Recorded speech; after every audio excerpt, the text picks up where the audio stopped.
Greetings folks, and I hope you're feeling Amazonian wherever you are in collecting land. And welcome back to the channel for another 1/6 scale figure preview. So, what are we looking at today? Well, yesterday Inart dropped a new figure on us, and it is none other than Gadot as Wonder Woman from the Snyderverse, Batman vs Superman. Now, before we dive in and have a quick look around this figure, I'd just like to send the usual shout out, as always, to everyone who's supported the channel. The response has been phenomenal. Thank you so much. And please drop a like on this preview as it helps other people find Go Figure. And if you haven't already, be sure to hit that subscribe button and bell notification icon so you're not missing any of the 1/6 scale previews, reviews, showcases, tours, and all that other stuff. So, Inart, as regulars to the channel will know, I am a big fan of Inart. Ever since they broke onto the scene a couple of years ago, they've been giving us figures of an incredible quality, and yeah, I am a huge fan. So let's take a look at what they've done with Wonder Woman. So let's take a look at the first shot. First shot we've got is this head and shoulders shot. Now, straight away, let's talk about the outfit. We can see the top part of that bodice for the first time. We can see the detailing on there. And I've got to say, it looks 100% screen accurate as far as I can tell. The colours look right, the detailing on there looks absolutely accurate. I would expect nothing less from Inart at this stage. Yeah, absolutely excellent bodice there. That strap across the shoulder now, I'm not sure whether that is that's plastic or leather. It says in the blurb that they're using metal in this figure, or at least some metal. And they're using silicone for the body itself, and obviously it's real hair and so on, but yeah, no mention of whether this will be plastic or leather. Be interesting to see, but the detailing looks phenomenal, even down to that Wonder Woman sort of buckle on the strap itself. Really what caught my attention straight away is the head sculpt and the quality of the body. As I mentioned, we're looking at silicone here. I'm assuming it's going to be medical grade silicone.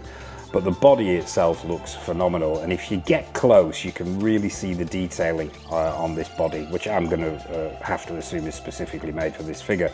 The skin texturing is incredible, and the tones, the coloration, the paint applications look all nailed on to me.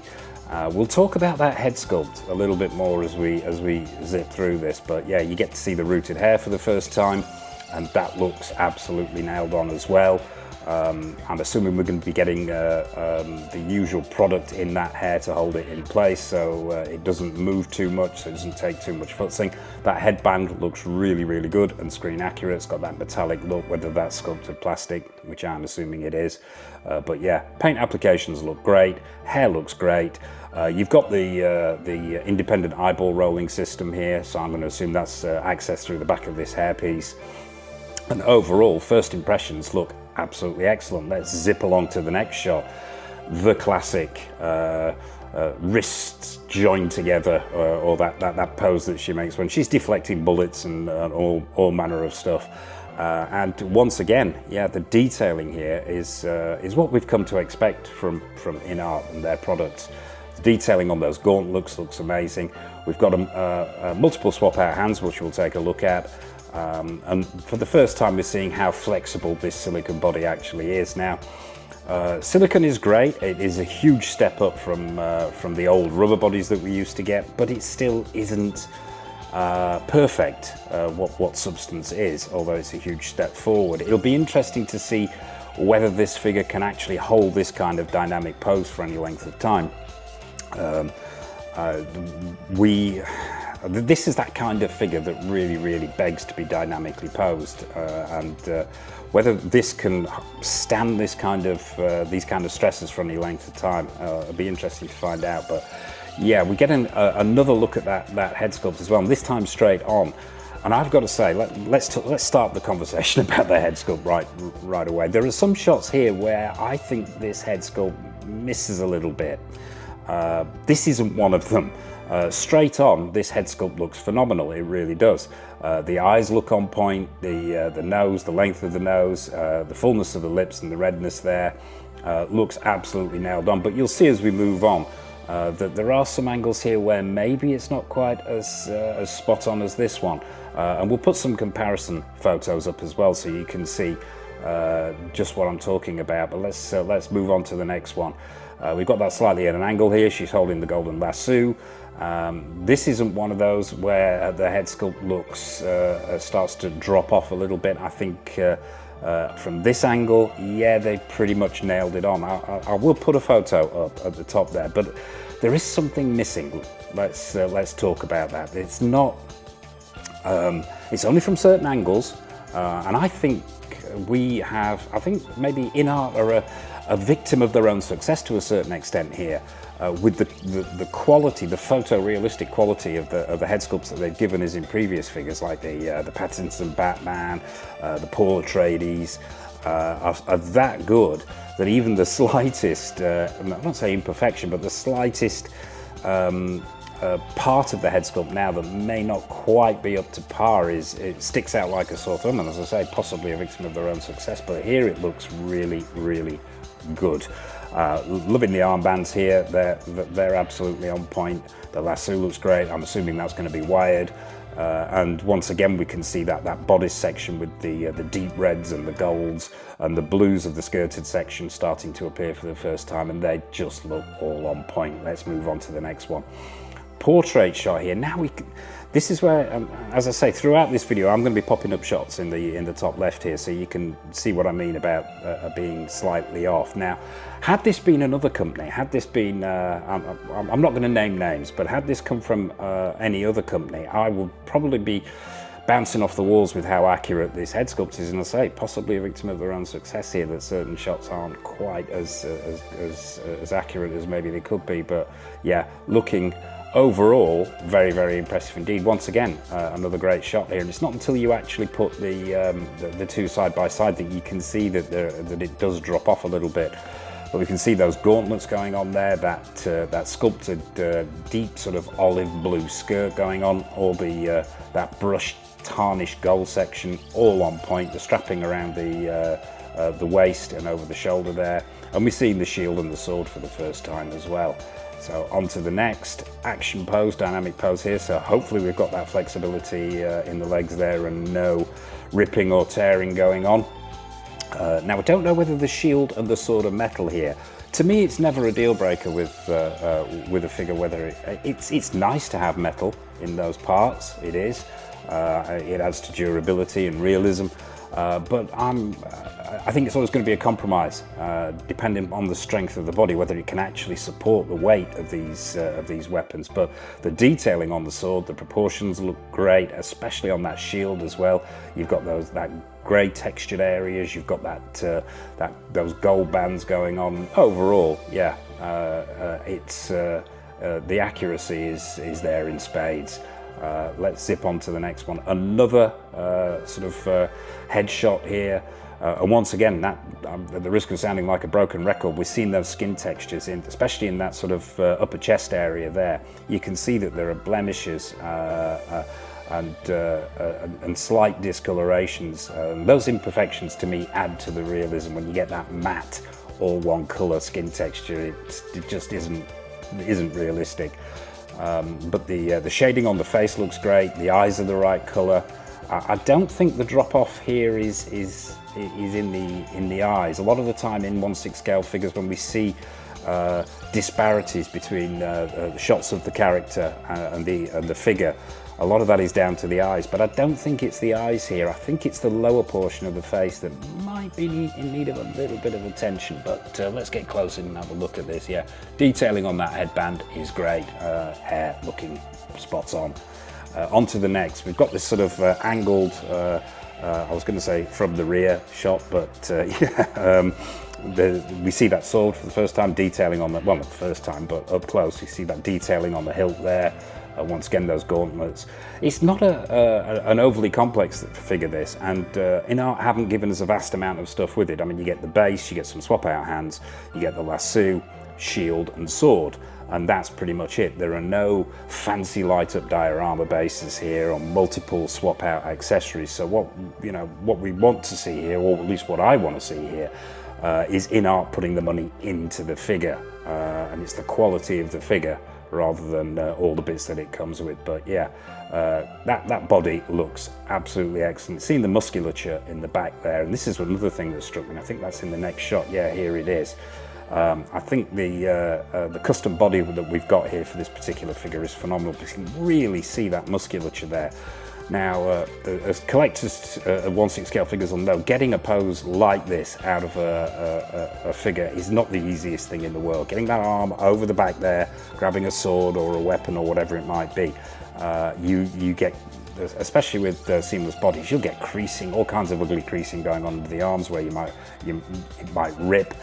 You get folds in the arms, and we don't seem to be getting any of that, but what we are getting is super defined musculature here, all the way down the inside of those arms and across the chest section. So yeah, I'm looking forward to seeing this body and what it can do for this figure posing wise. Once again, this head sculpt may be a tad off. For me, this is where it loses a little bit, but as I say, there'll be pictures all the way through for you to compare to. On to the next. Once again, head sculpt shot, upper chest shot. That lighting there pretty much casting all of the left-hand side of the face in shadow, which does help, I think. But yeah, just a cracking shot, that one. On to the next. Now, we've seen the figure for the first time on the base here, full shot, and proportions look absolutely nailed on. I would expect nothing less. As I say, that body looks superb, and we've seen these boots as well for the first time with that coloration. They've got those deep reds, those golds. The heels on the boots are right, and we're seeing this base for the first time. But we'll talk about the base when we get to that shot. Let's zip on. Yeah, we've seen the base at the front there. And once again, colours all excellent, proportions excellent, everything here is ticking the box. It's just something in that head sculpt that is a little bit awry for me. But the base itself, it looks like we've got this sort of rock effect going on, and then you've got the gold coloured metal sections at the front. Now apparently there is metal in this base. I'm not sure which parts of this base are metal, but there is metal in there. You've got the Wonder Woman emblem on the front there, and it looks relatively simple. It just looks like a rock base with this gold section at the front. Now, regulars to the channel will know my, I'm going to say issues, but I've had certain problems with Inart bases in the past. First of all, accessing the magnet system is a ball ache, as I've mentioned on numerous occasions. The magnets are too small, they don't move enough inside the base itself. They're not strong enough, so you can get toppling. If there's metal in this figure, then, you know, is there going to be an issue with balance and so on, especially if you're going for those dynamic poses. I suppose these are all things that we'll find out when we get this thing in hand. But I'm hoping, fingers crossed, at some point Inart will revisit how they do these mini diorama bases and come up with something a little bit more secure and a little bit more user friendly. So on to the next, another all shot, hands on hips, once again stressing the flexibility of this figure, and once again proportions all there as far as I can tell. Now we've got some detail shots, and these are pretty much just close-ups of the other shots where they're highlighting certain details here. So we'll zip through these, but we're actually seeing it in a slightly different light here, so you can see that detailing on the sword, and that looks screen accurate to me, very, very nicely done. And the contrast in the sort of, how am I going to call this? You've sort of got a rose gold and a gold colour going on in both certain sections of the outfit where you're getting these stripes across the waist section and in that armband as well. Picking out some of the details, including the eyes. Obviously they're going to be referencing the independent eyeball moving system here, and the headband, the detailing on that headband and the hair. Once again, the skin here, we're looking at, and a close-up of that, the W in that belt area there, and we can see those sort of silver stroke rose gold contrasts in that belt. And once again, some more of the detailing on the shield, the lasso, and the detailing on the hilt. That sword looks phenomenal, I have to say. I'm loving the detailing that's been sculpted in there, looking excellent. We see that base again there as well, that mini diorama base. We've got an all shot going on here, figure on the left, As I mentioned, that base looks relatively simple. It's just like a rock base with a little bit of detailing at the back. I am assuming we're going to get, I mean, there's 8 hands here, so we're looking at 4 pairs. We're looking at 4 pairs of hands, and I'm assuming that's going to combine with the 2 that are already on there. So maybe 5 pairs of hands. I can't really see from that whether these are the hands that are included on the right hand side here, but yeah, as I mentioned before, relatively simple accessories with this figure, and not a huge quantity of them, so we're hoping all the money's in the figure.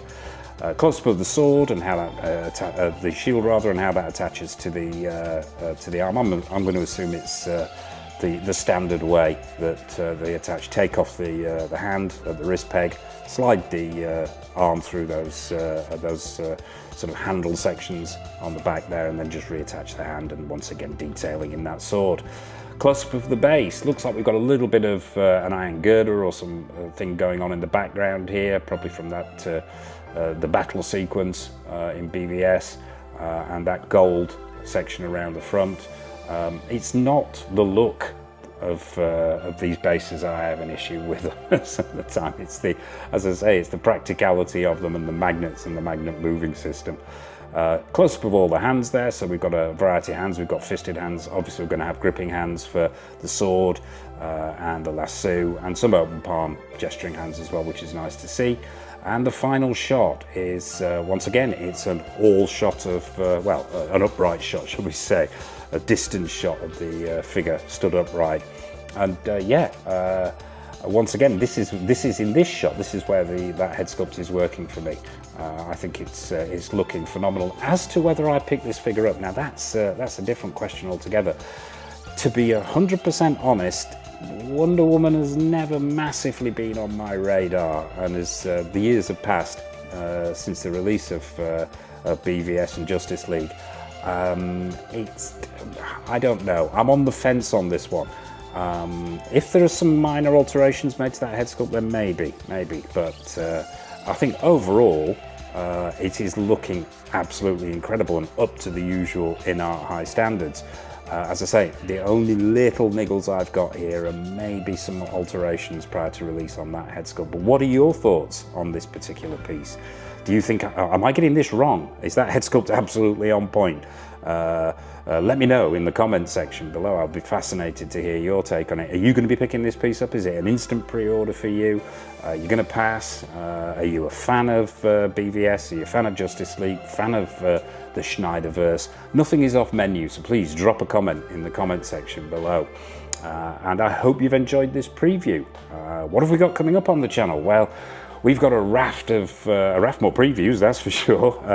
A raft more reviews, 1/6 scale figures coming in all the time, from Hot Toys, Inart, Susu Toys, Present Toys, Exo6, Iconic Studios.